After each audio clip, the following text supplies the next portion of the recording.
My name is Heidi Kelm, and I work as an assistant dean in the academic affairs office at the graduate college. And our office is responsible for submission of theses and dissertation as well as their clearance. And so that's why we've got this presentation that we're going to give you today on demystifying the process and the requirements. So I'm Heidi Kelm. Our thesis examiner, Erin Kaufman, will also be presenting today, as will Cindy Fetters, our deposit manager. Cindy is the person who welcomed you when you arrived. We're going to cover timeline, deadlines, and policies, how to write an effective public abstract, that's a new requirement, formatting requirements, tips for using Microsoft Word, both PC and Mac, as well as common errors to avoid. We hope that some of the benefits of this session include that you'll meet our deadlines with no trouble, you'll avoid policy violations, you'll save time, hopefully catch up on your sleep maybe a little bit, and then of course graduate. How many are here are planning to graduate in fall 2015? How many spring 2016? Okay, so quite a few. Spring is our biggest graduation. We clear about 600, a little north of 600 theses and dissertations every year. Everything that we tell you today is also on our website. Those of you who registered online, you should have gotten the PowerPoint as a handout. If you didn't register, Cindy has a sign-in sheet, and you should be able to provide us with your Hawk ID or your email address, and we'll make sure to send out the handout to you. It'll also be online at our website.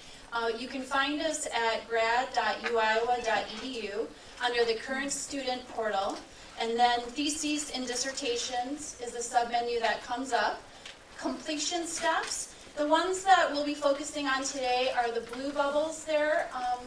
Those are kind of the primary areas where you'll find a lot of the content that we're providing you. The others are more FAQs. So for those of you who are graduating in the fall, your first deposit deadline is going to be November 5th by 5 p.m. It's really important to know that our deadlines are hard deadlines, so there are no exceptions ever to our deadlines. It's always 5 p.m. regardless of the semester. And 5 p.m. does mean 5 p.m. It's not 5:01. We are really strict on that. So if there's one thing you just really want to take away from this, it's that that is one deadline in particular that is very inflexible. Now, if your plans change and you were going to graduate in fall 2015 and you have to defer that to the spring, you can get in touch with our office. But if you're not going to make first deposit, unfortunately, you won't be able to graduate in the session that you had planned to. I'll talk a little bit more about first and final deposit and what they mean, and you can see the deadline here. I'll also show you the link where you'll find the deadlines on our website. Your defense must be finished by Wednesday, December 2nd. That is, again, for fall semester, and it's a literal deadline. That means that that report of final exam, which I'll show you what that is, that needs to be submitted to our office on that date.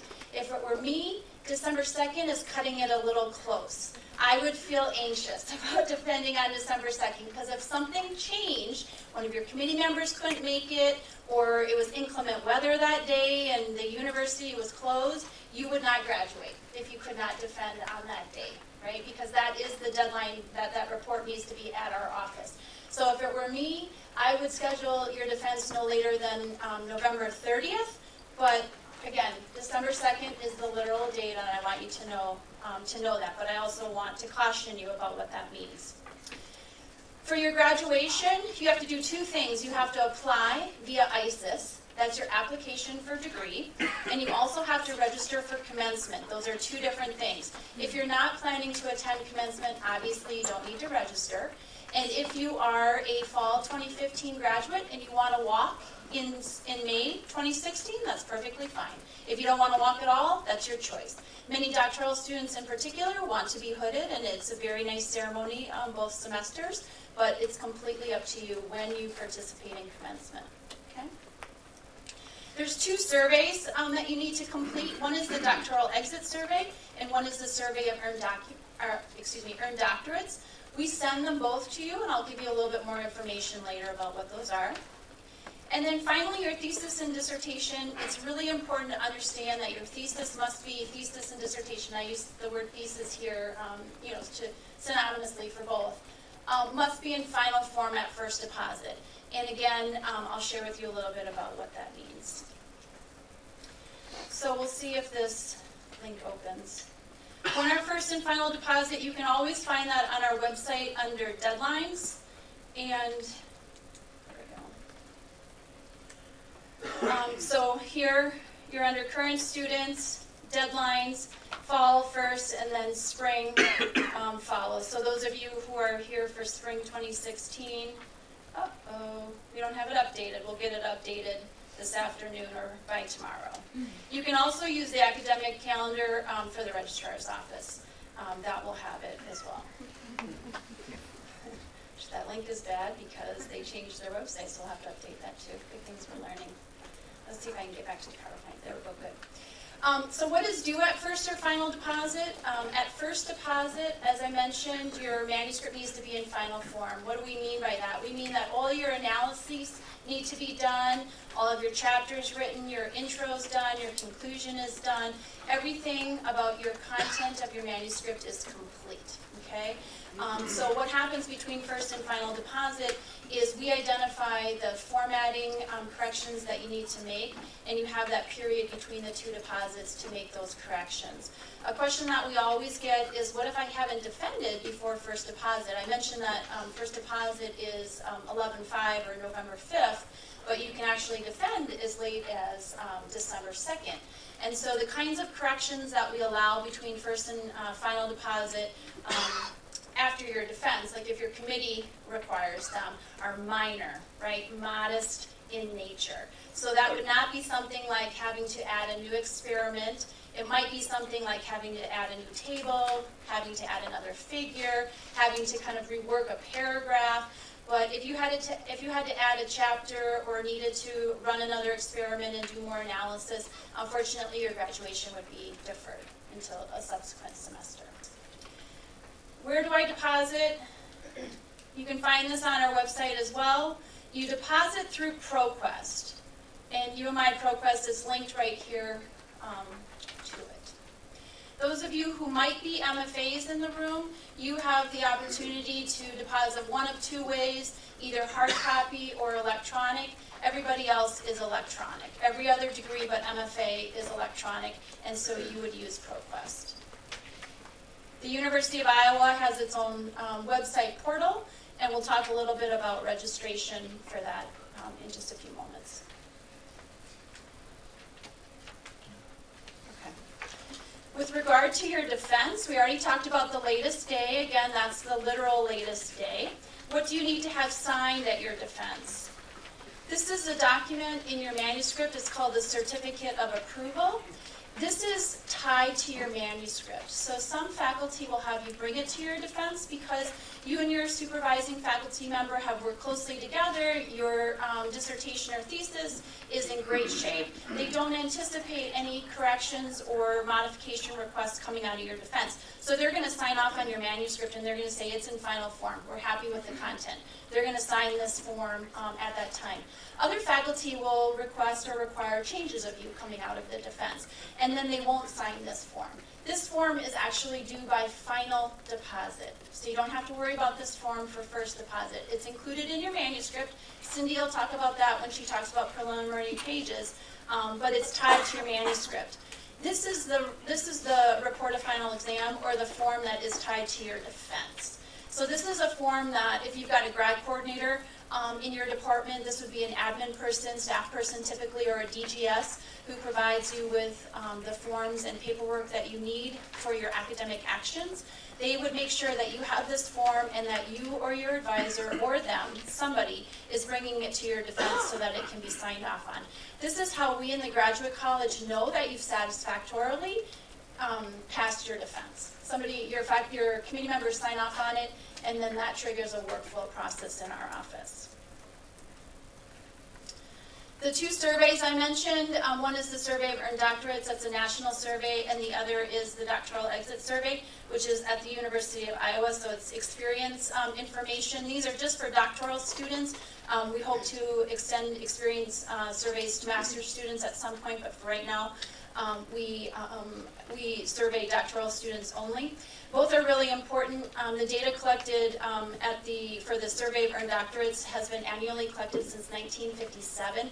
It's sponsored by over 6 national federal funding agencies, and so it assesses trends nationally for doctoral education. So it's a very important survey. It's very important that we participate and contribute to that body of knowledge.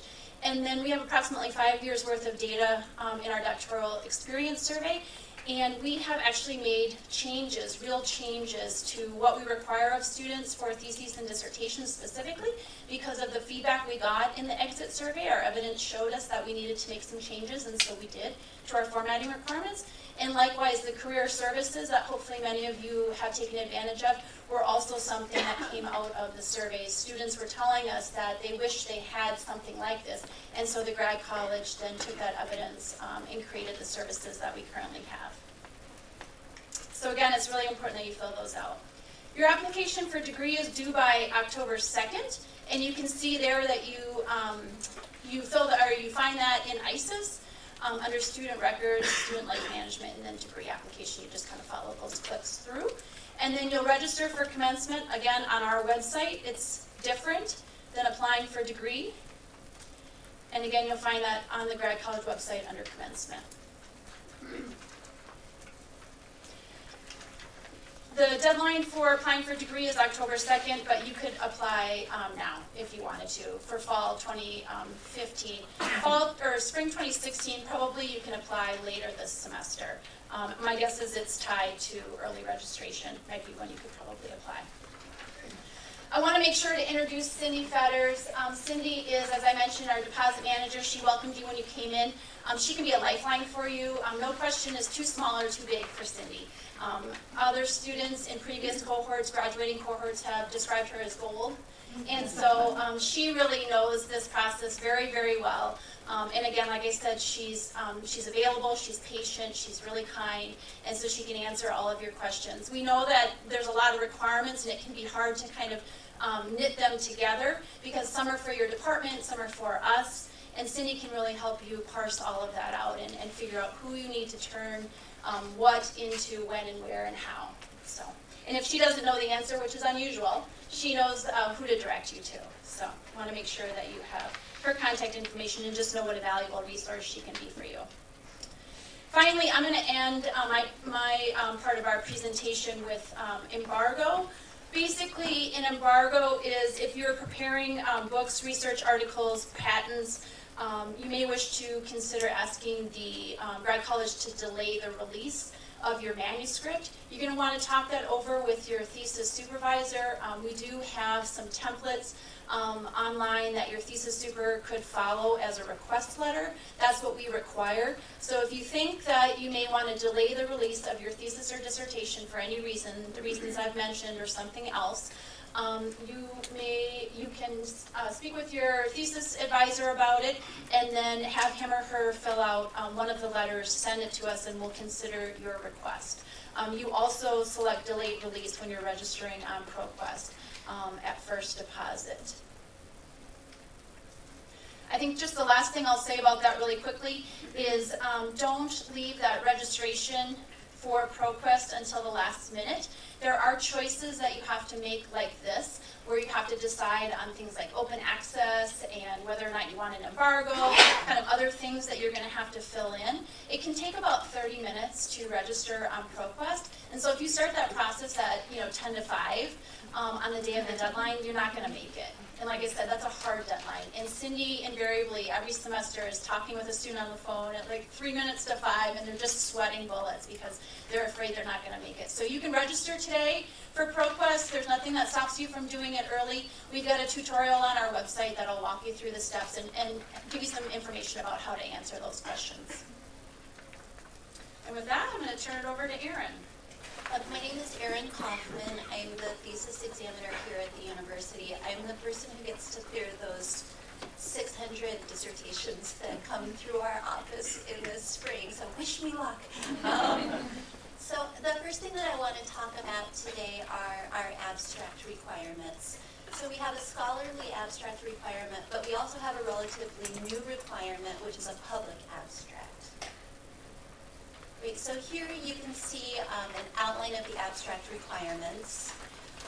The public abstract is a little bit different because it's required of every student, and you can also, as you submit it as part of your thesis, but you also submit it via web form, and you can find out more information about that on our website.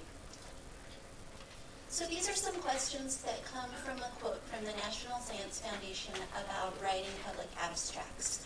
And they really, I think, capture what we're trying to get at with this new requirement. Kind of emphasizes the kinds of information that we'd like to see in your public abstract. So here's the quote as a whole. Do you have to tell people about your work? Try this. Tell them where the work fits into the big picture. Tell them which questions you're asking or which problems you're trying to solve. Tell them what you're going to do to find the answers. Tell them why you are going to do it that way. Tell them how your work will make things better. You can even tell them the when. In other words, what you knew that came before and what people will know later because of your work. And then tell them the who question, which is the big one. Who cares? All right, so to orient you to how a public abstract differs from a scholarly abstract, I pulled the first few lines of a scholarly abstract that was delivered as part of one of the spring dissertations here at UI. And I went ahead and highlighted some of the words and phrases that a more general audience might not understand in this context.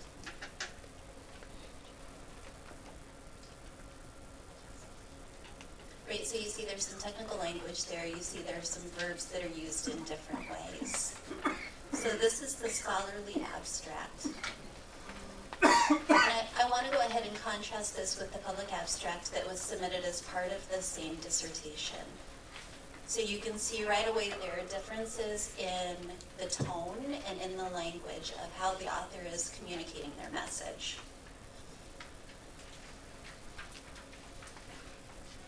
So as you read through it, you see that the language is simpler. You see that the sentences are less complex.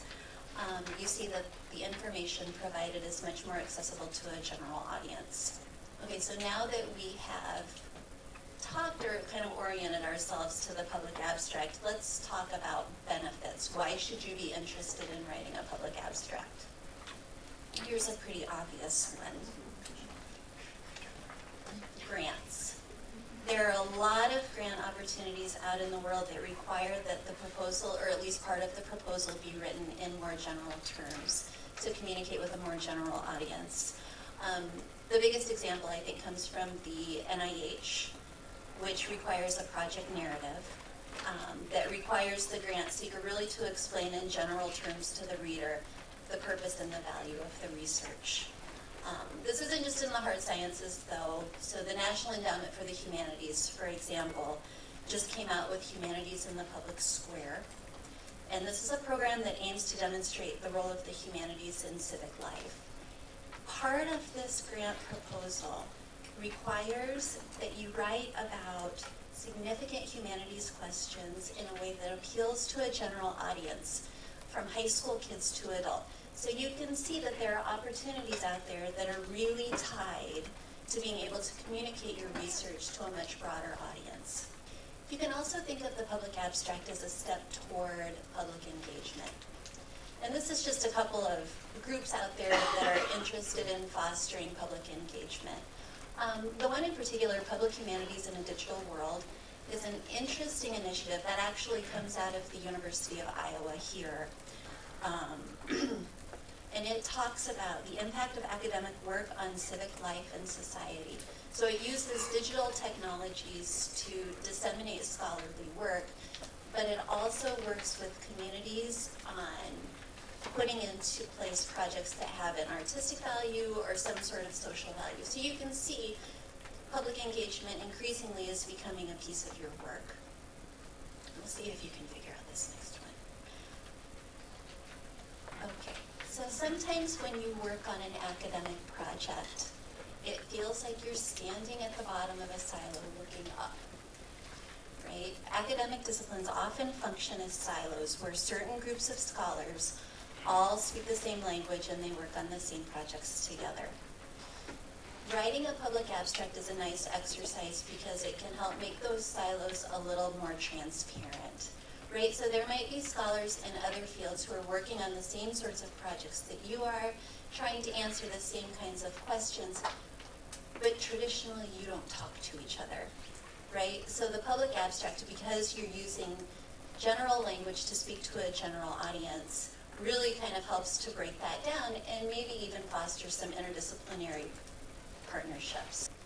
And finally, we'll talk about benefits using a Steve Jobs quote about simplicity, right? So most basically, at a fundamental level, writing a public abstract is going to help you understand your work more because it takes an awful lot of work to explain complex ideas in simple terms. You really have to wrestle with it and grapple with it. So there is sort of an inherent personal benefit from writing a public abstract as well. All right, so now that we've talked about benefits, let's flip back and talk a little bit about audience.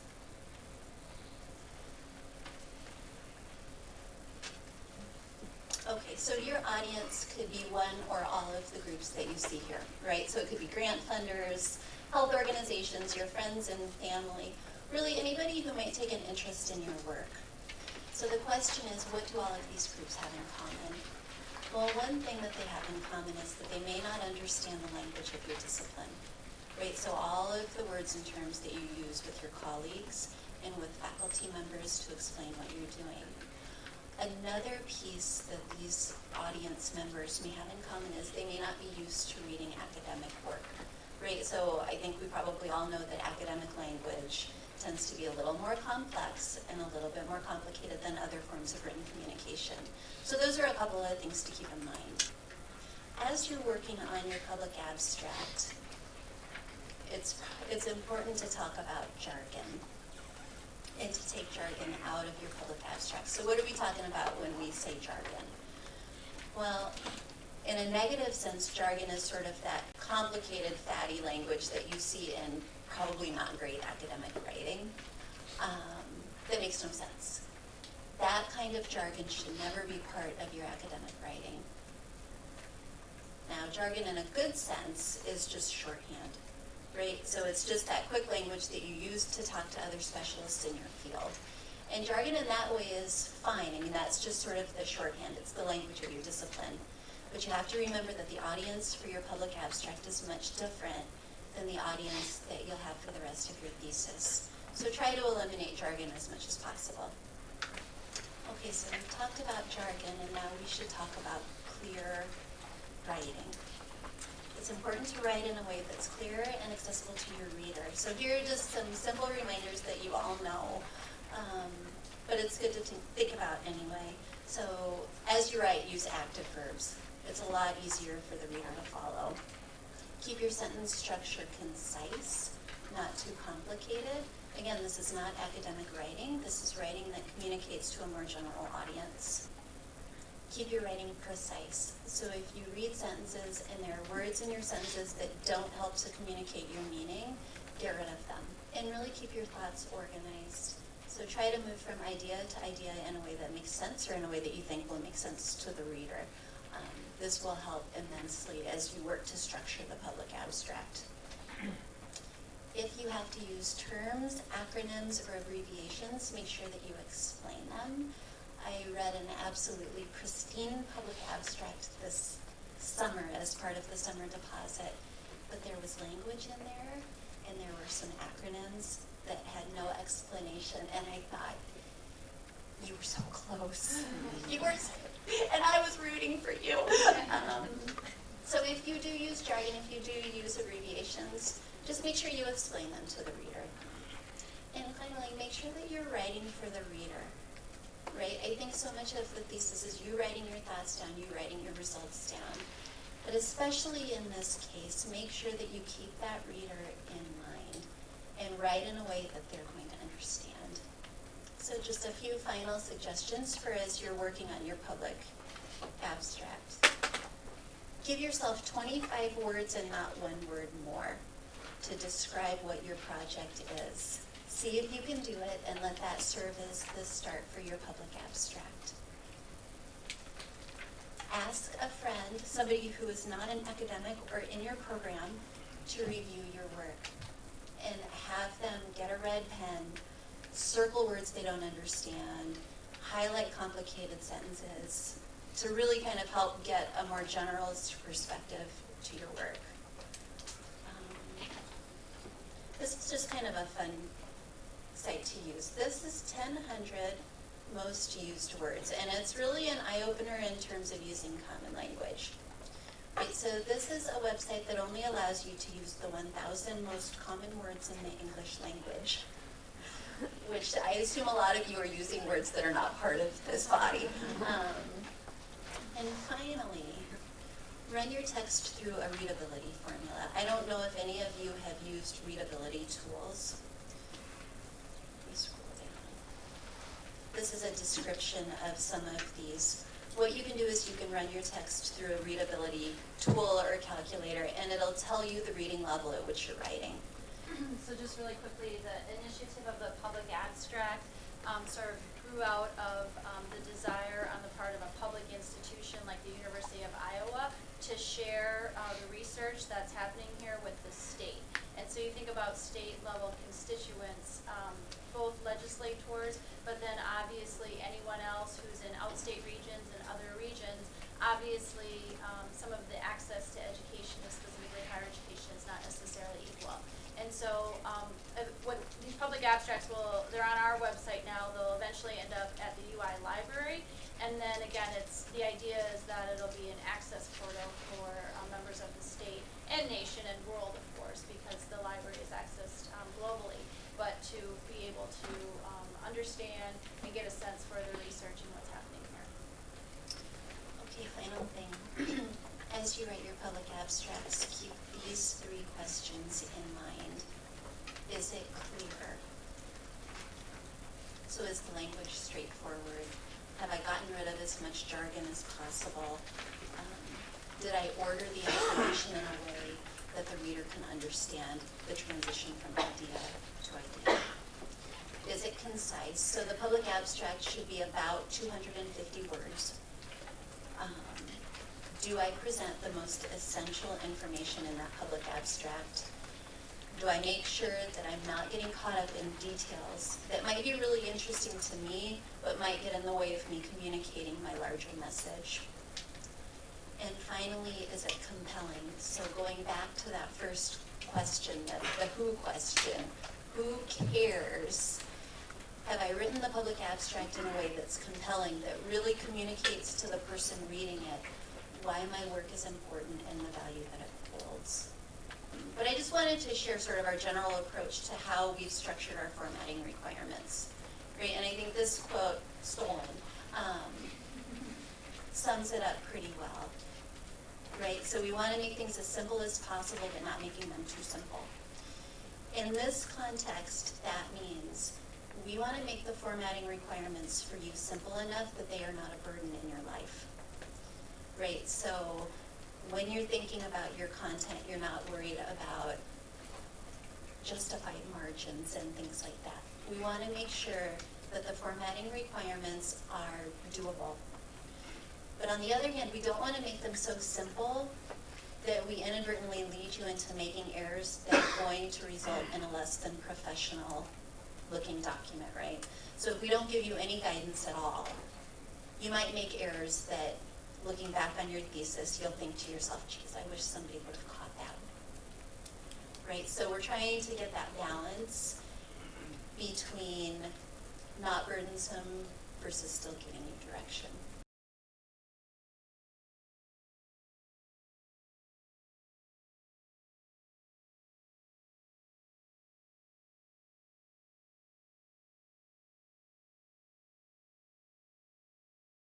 So I'm going to talk a little bit about the preliminary pages. They're mentioned in a couple of different places in here, but what we've done to try to simplify things is just made a real easy word template. Basically what we've done is, in this word template, wherever you see yellow highlighting, it's basically instructions for you on what belongs in that spot, and you'll want to to read each one of those, see what we're looking for, put your information in there, and then do away with the yellow highlighter, undo the yellow highlighting. And I think we've done a pretty good job of just making it pretty simple, so you don't have to think too much about that, because you've got, you know, that whole entire big thesis to worry about. You don't need to worry about this. So we also just recently did some drop-down boxes where we could to simplify things, because as you're going along, say if we had Dr. Philosophy plugged in here and you were a Master's of Science student, just so that you can just pick them, you don't have to type them, there's no room for spelling errors, just to keep your life as simple as possible. So the first page we come on is the title page, and basically everything's laid out for you. This is just to show you if you have one or two thesis supervisors how it should look.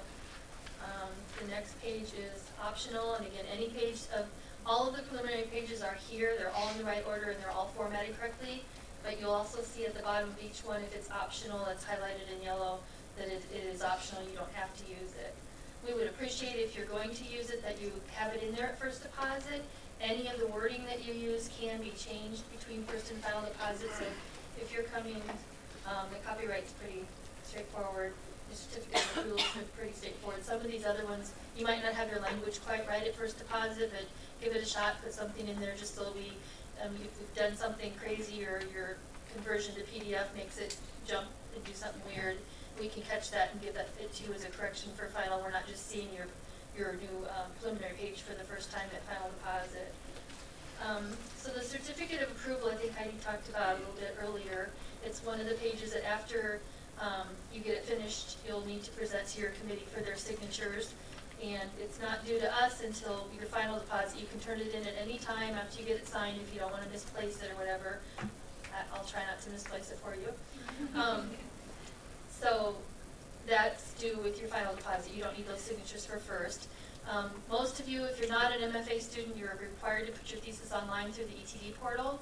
And this page will remain in your thesis at first and final unsigned, because we don't want professor signatures out there in computer land. So, but you'll have to print a copy off and take it to your committee to sign. One of the things I want to bring to your attention is when you go to get the signatures, the first line has your thesis supervisor's name, comma, thesis supervisor. If you would have more than one, your next line would follow suit. Jack B. Nimble, thesis supervisor, and then Jack B. Quick, thesis supervisor. The rest of them we just want a name. We don't want titles, doctor, Mr., Mrs., professor, associate professor, or whatever, just names. So you might have noticed that the first 3 pages there did not have any page numbers on them. That is correct.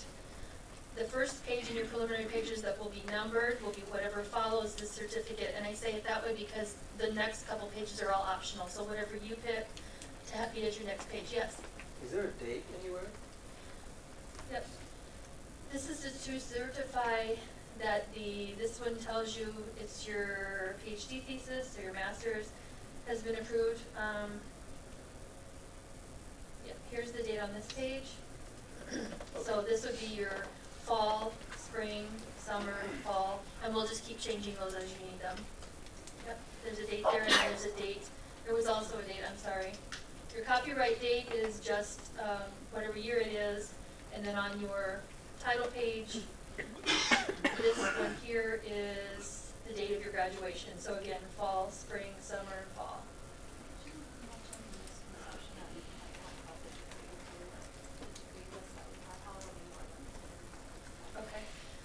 So we also in our drop-down boxes have put all the degrees that are showing on Maui and on the system. So your degree should be in here. If you get back and you look at this and your degree is not in here for some reason, give me a call, we'll fix it, no big deal. The other thing, you are able to, if you have a subtract, at this point, if you wanted to put your subtract in, let's just say you're in art, and you want to put, I don't know, what's poetry, I don't know. So we go back here with our cursor, and we would just put subtract in, like this.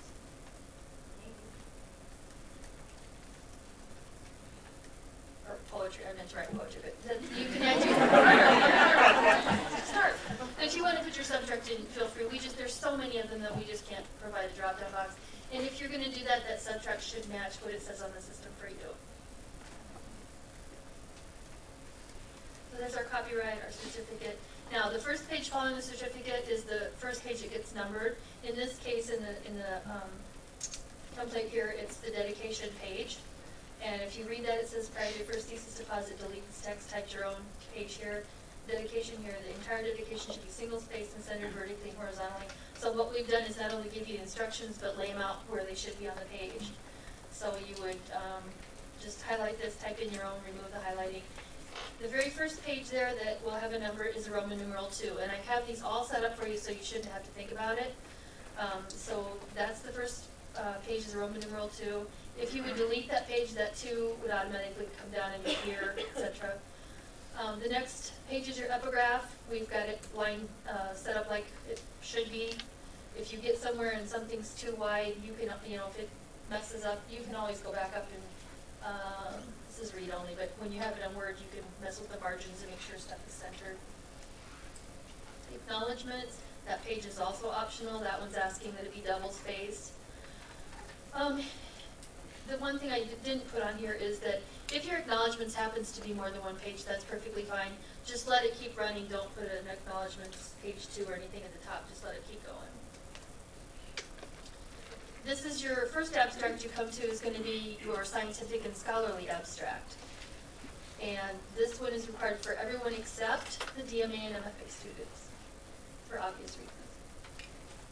And again, the language in these preliminary pages can be altered between first and final deposit. If you see something you don't like when you turn in final, you don't have to ask permission, just fix it.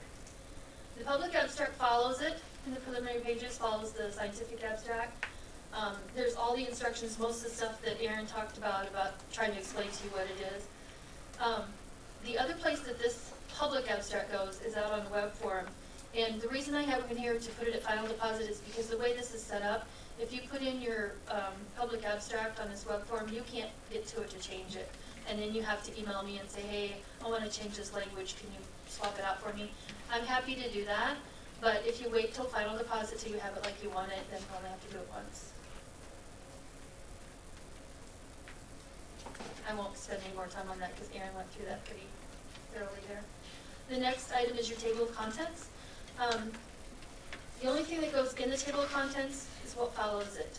The things before it and the table of contents don't belong in it, so anything that follows it goes in the table of contents. This includes your list of tables, list of figures. Major chapter headings are the minimum requirement. You can get into secondary headings if you want, but we're really liking to keep it simple. So if you just put your major chapter headings, that's just perfectly fine. If you have an appendix, bibliography, references, those we consider major chapter headings also. Those things will all go in the table of contents. And later on, I think part of Erin's, you'll find the manuscript construction guidelines there to help you know how to highlight your major headings. It'll give you instructions for that so that when you come back and you create a table of contents, it'll just pop all those in there. You don't have to worry about formatting it. So. Same with the list of tables. If you have more than one table or more than one figure, you need a list of tables, list of figures. It's going to be laid out similarly to your table of contents. And again, in the manuscript construction guidelines, it'll show you how to create captions for your tables and captions for your figures so that when you get all done with your thesis, you come back to this page and you pop it in, and it populates it for you and lays it out for you, and you don't have to worry about whether your page numbers are right aligned or you have text running into your page numbers. It just does it for you. So, and the following then is the same with the list of figures. The last one in there is the preface. We don't see a lot of them, but if you do have it, that's where it goes and how it's laid out. And you'll notice that has a Roman numeral on it. That's the last preliminary page. The next one would be the first page of your thesis. This should be your first major heading. So chapter 1, whatever, chapter 2, chapter kind of it's not your title, it's your first chapter heading. Page numbers change at this point to Arabic, and I've put the one at the bottom. You may move it over here to the bottom right, or up here to the top right. You can move around if you'd like, if you don't want it down there. And again, those instructions are fairly easy to do, and they're also found in the manuscript construction guideline if you're not sure how to move those around. This whole template is set up with a 1.5-inch left margin because a lot of people order copies or get them bound, and that allows everything to be scooted just enough so that binding doesn't cover everything up and it keeps the stuff center of the page. If you know for a fact you're never going to get yours bound, you don't want it bound, and you want to, before this starts, you can highlight this whole thing and change that left margin to 1 to match the other margins. Whichever set of margins you pick, that needs to follow throughout the entire rest of your thesis, not just your preliminary pages. They all need to match. And again, I've changed that to a 1, and if you get messed up for some reason and the instructions for changing back and forth between page numbers is also in that manuscript construction guideline, and it has just a lot to do with putting a hard section break in between the pages that you want to flip back and forth. And that's saying that section break works well too for if you're switching between portrait landscape pages somewhere within your thesis. It's all about that section break so that that'll allow those switches. That's about it. Does anybody have any questions? Yes? We have a LaTeX template. Pardon? We have a LaTeX template. LaTeX. I think at this time we don't have much support for LaTeX, so if your department uses LaTeX, there might be possibly someone through your department that can help, or the help desk, IT help desk. We just don't support, we don't have, yeah. There's no support for LaTeX through ITS, or we can't provide it in the grad college. Some departments, engineering, I think the College of Math, maybe, biostatistics, there's some LaTeX templates that people have used. A lot of them would be constructed to meet our former requirements, which were much more prescriptive than our current requirements. But because they were more prescriptive, they also would fulfill our current requirements. However, what we've done and what we understand from our exit surveys, I talked about those exit surveys, the doctoral exit surveys, is that the changes we've made to make all of our formatting consistent with Microsoft Office or Microsoft Word defaults, it means that it's LaTeX compatible. So we always ask students, did you prepare your dissertation with LaTeX? And if so, did you have any trouble meeting our formatting requirements? And the answer has been no in our exit surveys. So in terms of a template, no, there isn't a template. There's no plans for us to create a template, but you should find that the formatting requirements are compatible with LaTeX. However, there are templates out there. But be careful, what we found out this summer, I think, is that there's a LaTeX template specifically in, I think it was biostatistics, where the preliminary pages are wrong, right? Because they're old templates that people are using. So use the template that Cindy's created. If you use a LaTeX template from your department, make sure you actually use the updated preliminary pages template. When Heidi talks about it being wrong, one of the things that we saw a lot still, even at spring and summer, is a couple of years ago we removed the first 3 pages that used to be required. We called it an external abstract. It looks like a title page, then your abstract, and then room for signatures of your committee. That was a requirement of ProQuest, and when they decided to drop that requirement, we dropped it also. So if you do use you use a LaTeX or you use someone else's to look at, just make sure those first 3 pages, that old external abstract, is nowhere in your abstract. Other than that, most of the things that we have in our preliminary pages, they stayed in the same order, and the formatting stayed about the same or more prescriptive, so it wouldn't be wrong. But just make sure if you do use someone else's, just make sure you get through ours and make sure that you followed all the guidelines that we require at this time. Yes? If we are doing it in LaTeX, can we send you the first 13 pages and just get you to Google all those? I am happy to look at it for you, but what we want to avoid is everybody sending theirs in before first deposit.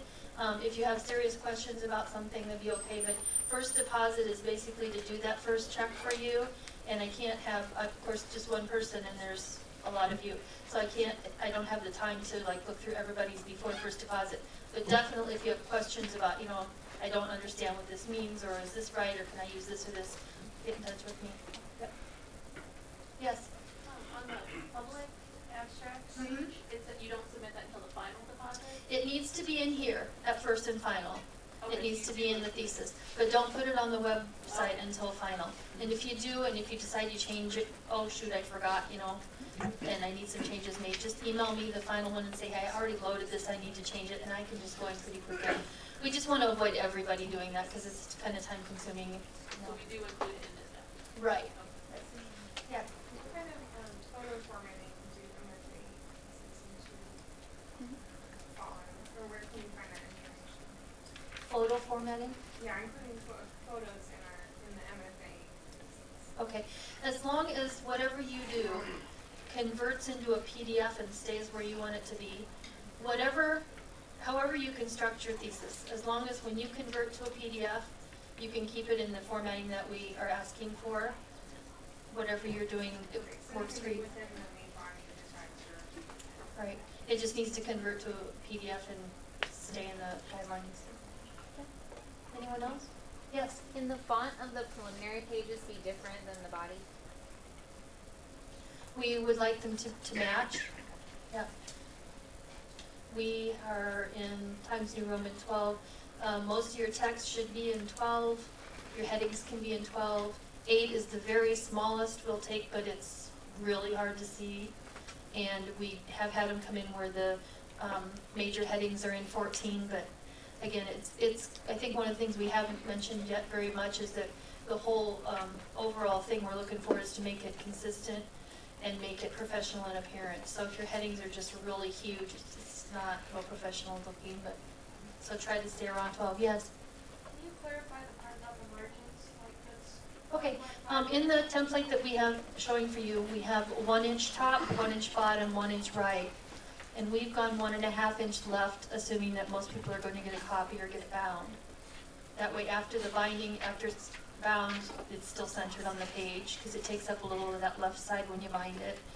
If you're not going to have a bound copy made, you can scoot that over, like highlight the entire thing and just change it all to 1 inch all the way around before you start. Yeah? Can you print on both sides? No. Or And the MFA folks can do ETD or they can do hard copy. Yes, and we do not want to receive anything at first deposit or final deposit from the ETD people on paper, except for your certificate of approval to go along with your final ETD. So when you're talking about formatting requirements, it's helpful to break down your thesis into 2 parts. Preliminary pages and the manuscript text. The manuscript is the thing that you've been working on, so it's all of your chapters, it's your references, your appendices if you have them. The preliminary pages are what Cindy just described, so you can think of it in terms of all of the front matter that you see when you open a book, right? So a title page, copyright, table of contents, those sorts of things. And because we're focused on professional appearance, we have a number of formatting requirements that govern the appearance of these. But as I said before, we're trying to make sure that these aren't too cumbersome. So really our goal with the preliminary pages is to make sure that your information is correct, right? So you have the right program, you have the right degree, you have the right graduation date listed, which is not the month that you defend your thesis, it's a preset month and year, which is why we have it in the drop-down box for you. Another shift that the Graduate College has gone through is we've really kind of shifted our formatting requirements to ensure that your thesis is consistent. So are your headings spaced the same way, for example? And to make sure that it looks professional in appearance. One of the things we've done to try to help you with that is all of our formatting requirements now are compatible with Word. So you can do things like assign heading styles in Word and meet the formatting requirements for your thesis pretty easily. Alright, so I wanted to show you just a few sample requirements. These govern the table of contents. Again, you can find the formatting requirements on the website. Great, so it's about 2.5 pages of requirements, so it's not bad. It's more of a style sheet for you.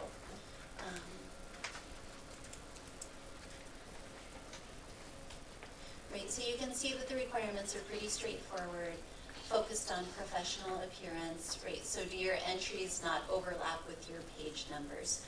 things like that that are gonna make your thesis look good.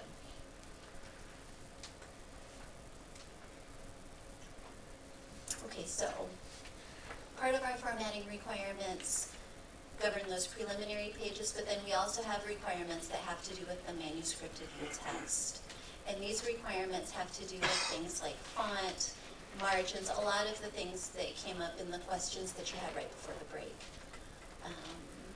How do you place your tables and figures within the text itself? And again, the things that we're looking for, consistent is the magic word, right? So if you have decided to set major headings in a particular style, we're just looking to make sure that you take that style and run it through the entirety of your thesis. We want to make sure that things look professional. So for example, don't use 22-point font for major headings that automatically break across a page because it's not what you would see in a journal article or in a manuscript that's published by a publisher. Again, all of these requirements are compatible with Word, so if you have a pretty basic understanding of how Word works, you won't have any problems. Okay, so the question is, why are these formatting requirements important? They're important, first of all, because they're going to help you create a really nice looking thesis, right? So something that's professional, something that you can be proud of. The formatting requirements are also important because they will serve as the common language that I use as the thesis examiner and that you use as the thesis writer. Right, so as a writer, you know exactly the sorts of things that I'm going to be looking for after you submit for first deposit. And this is really the best way to minimize errors, is just really to make sure that we're all on the same page. I know all those words, but that sentence makes absolutely no sense to me. This is a quote from Matt Groening, who's the creator of The Simpsons, and this is precisely what I want to avoid when you get a correction sheet back from me. Right, so for example, you get a comment sheet back from me, and there's something about how your table captions run into your page numbers, and there's something that's not right aligned, and you're thinking, I know what all of those words mean, but when you put them together, I have no idea what you're trying to say to me. So the best way to make sure that doesn't happen is to use those formatting requirements as a common language. These are what you should follow as you're formatting your thesis, and they're what I'll follow when I do the corrections. So this is a snapshot. I wanted to give you a sense of what a corrections sheet will look like when you get it back from me. This is just the top of the first page, so what you'll see is the date of the review. You'll see the student's name, and you'll see the ETD number that's been assigned to the thesis. You'll also notice when you have corrections that need to be made, I will point them out using the language of the formatting requirement, and I'll also give you an example of what to look for, right? So you'll know when I say the numbers don't right align, I'll give you an example so you'll know what to look for and what to fix. Some of these corrections are sort of a one-time thing, right? So Cindy mentioned that you should not include preliminary pages that come before your table of contents. This is an example where the student has included their abstract in the table of contents. The correction is they just need to take it out, right? But there are going to be other corrections that happen that you'll need to make sure are corrected throughout the thesis. So for example, the second one, entries should not run into the page number column. This is with a table of contents. I'll give you one example of what that looks like so you know what to look for. And then the expectation is that you make the correction throughout. Does that make sense? I mean, when we clear so many dissertations at a time, it's impossible to be able to pick out every single error. So I give you an example so you keep an eye out for it. And then when you resubmit for final deposit, hopefully you've caught all of those errors. One thing that we've tried to do to help support you along the way is to flesh out our manuscript construction guidelines, and you can find those on the website. And I want to just go through really quickly some examples of what sorts of guidance fall into that construction guidelines. So for example, instead of using the enter key to get down to the top of the next page, use a page break, just Control Enter. And this will help all of your text to keep from sliding down the page. And I will say at this point, the manuscript construction guidelines that we have on our website are for PC. We're also finalizing a version for Mac that should be up very soon, because there are enough differences that if you're using a Mac, it can get frustrating trying to do those translations yourself. Section breaks, if you use the preliminary pages guideline, those page numbers will be in there for you. If for some reason you don't, using section breaks will help you shift from no page numbers to Roman numeral page numbers, ultimately to the Arabic number 1, which is on the first page of your chapter. And you can do that. These are just some screenshots that will help you see the sorts of things that we're talking about.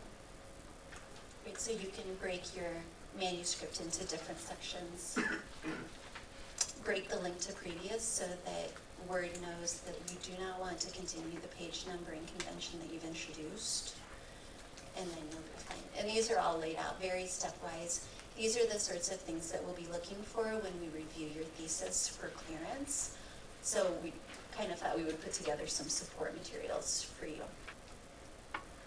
Table of contents. So our manuscript construction guidelines cover table of contents and then lists of tables and lists of figures should you include those. My advice to you all is to let Word generate those for you. If you let Word generate your table of contents, your headings will be accurate, your page numbers will be right, and you'll be able to meet the formatting requirements. It's pretty easy stuff. If you have major headings, you just assign heading styles like this. You go to references and generate your table of contents. And then you can do any sort of reformatting once Word brings that up for you. A really important piece that I like to remind students of, chances are you may do a revision or two on your thesis. It is important to update your table of contents and your lists, because as you add text or take away text, your page numbers will shift, your headings might shift, you might reword something. So what you can do is click on your table of contents and it will allow you to make updates, either just to the page numbers or to the entire table. And if you do this before your first deposit, you'll make sure that everything is accurate. We talk a lot about lists of tables and lists of figures. These really work on the same principle as the table of contents do, right? So you go through, you can assign captions to your tables or to your figures. And when you assign captions, this is what lets Word know to include these pieces of information in your list of tables or in your list of figures. It's pretty straightforward stuff. And again, this is all laid out in that manuscript construction guidelines document. You can insert your table of figures. And just like with your table of contents, you can click on a list of tables or a list of figures and it will let you update or modify what's there. Social sciences, I think, sometimes use APA. Humanities use Chicago or Turabian. And that is something that's discipline specific. So we won't, for example, be checking to make sure that journal titles are all lowercase if you're using APA. Things like that we won't touch. So the final thing that I want to talk about is, as we have reviewed dissertations, there are mistakes that students sort of perpetually make, and it's things I think that are easy to overlook when you're focused on content and wanting to get that first deposit done.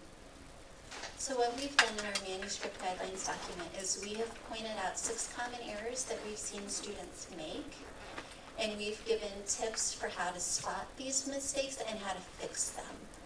So just really quick, I want to go over the 6 errors that students make. And again, all of the information about how to remediate those is in that manuscript construction guidelines. Great. This one has come up a number of times today already. So listing pages that come before the table of contents. We see this quite often, and sometimes students will list their table of contents in the table of contents, and you don't need to do that. You can start with the first page that follows the table of contents. Typically, it's a list of tables or a list of figures, but depending on what's in your thesis, it's that first page that comes after the table of contents. Another issue, which is kind of surprising that we see quite a bit, is in a table of contents, students use uppercase Roman numerals instead of lowercase Roman numerals. If you let Word format or create your table of contents and your lists, this won't happen. It won't. I mean, sort of the punchline of the whole afternoon is if you let Word generate your table of contents, you're gold. So there are times in captions or in headings that you might want to use underlining or bolding, italics within your text. Depending on how you're using in your text, that's fine, but we don't want to see those sorts of stylistic pieces replicated in a table of contents or in a list of tables. And again, this goes back to readability. It's a functional piece. If your reader is wanting to use your table of contents and retrieve information as quickly and cleanly as possible, a lot of times these conventions get in the way. You'll see in the manuscript, in the guidelines document, we'll say for stylistic purposes.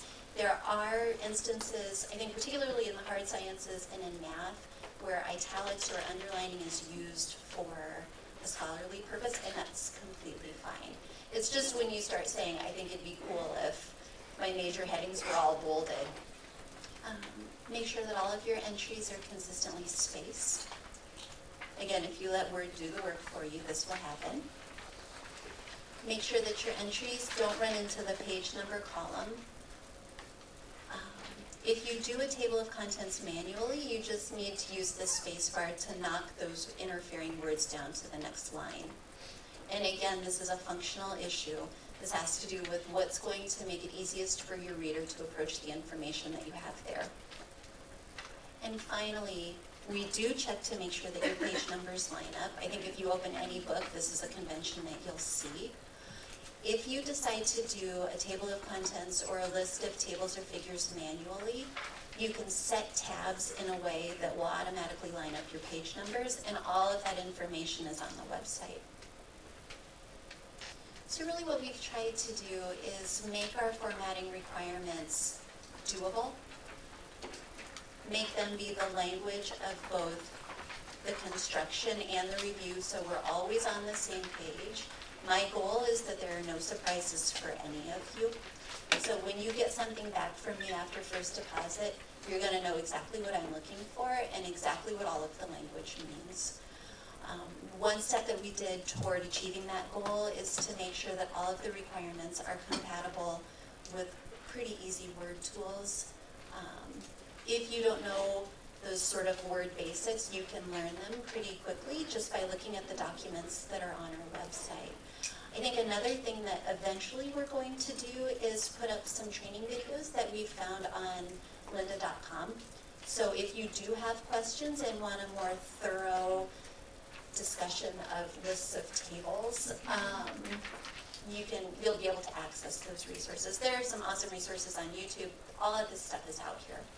And finally, if you have questions, you can email gradthesis@UIowa, and somebody will get back to you.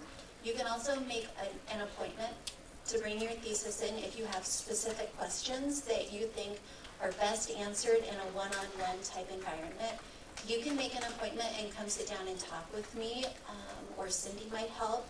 But really our goal is to try to get as many of these errors out of the way as possible before that November 5th deadline. And that way life is much smoother for all of us.